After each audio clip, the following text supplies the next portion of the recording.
Hi, I'm Maria Gracia of GetOrganizedNow.com. I have to tell you, I am a little mad at Dr. Oz today. I was reading my Woman's Day magazine, and here is Dr. Oz on the cover.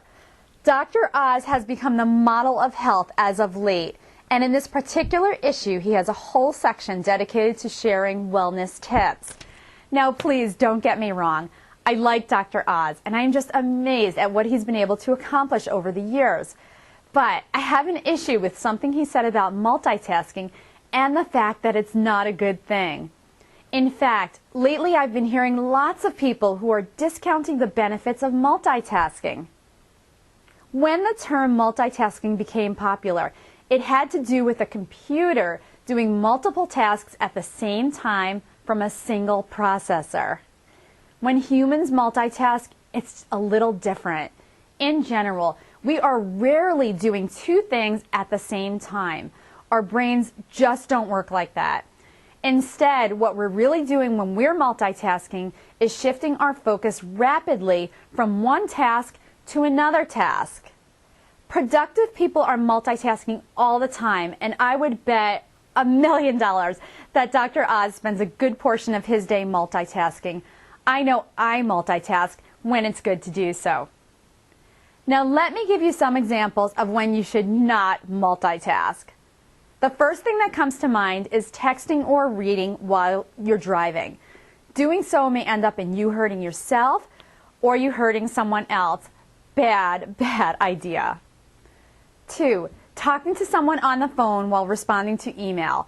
Doing so is just plain rude. It's unlikely the person on the other end of the conversation would appreciate your lack of attention. 3. Studying for a test or compiling a very important report for work while watching SpongeBob. In other words, when you're doing something that requires your undivided attention, multitasking is not only unproductive, but could result in some very negative effects. Now, let's review when it's good to multitask. First, you just tossed a load of clothes in the washer. Well, you're certainly not going to sit there and do nothing while the cycle is running. Or are you? If you are just going to sit there staring at the walls or at the clothes spinning around, please don't tell me. Just keep it to yourself.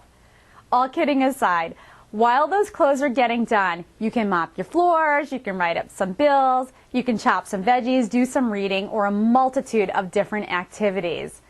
The same idea applies whether you're waiting for a file to download on your computer, or you're at the dentist's office waiting for your turn, or when you're put on telephone hold. Next, when you have thinking work to be done, you can certainly put your brain to work while you're in the shower, while you're pulling weeds in the garden, or while you're dusting your house. Some of the very best ideas are generated not while we're staring at a blank computer screen, but rather when we're engaging in some other activity. Finally, when you're doing something that doesn't require too much focus and concentration, that's also a great time to multitask. For example, you can go on a walk with your spouse and discuss your vacation plans at the same time. Or you can scrapbook or quilt while you're listening to a motivational CD. Dr. Oz mentioned in his article that it's better to start one task and see it through until it's finished. And that all sounds well and good, and while that definitely works in many situations, it's not a one-size-fits-all bit of advice. Sometimes you have to start something, like the laundry, do something in between, and then come back to it later on.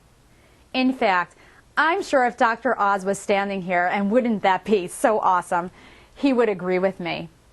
I'm Maria Gracia, owner of GetOrganizedNow.com. Thanks so much for listening, and remember, there's no better time to get organized than to get organized now.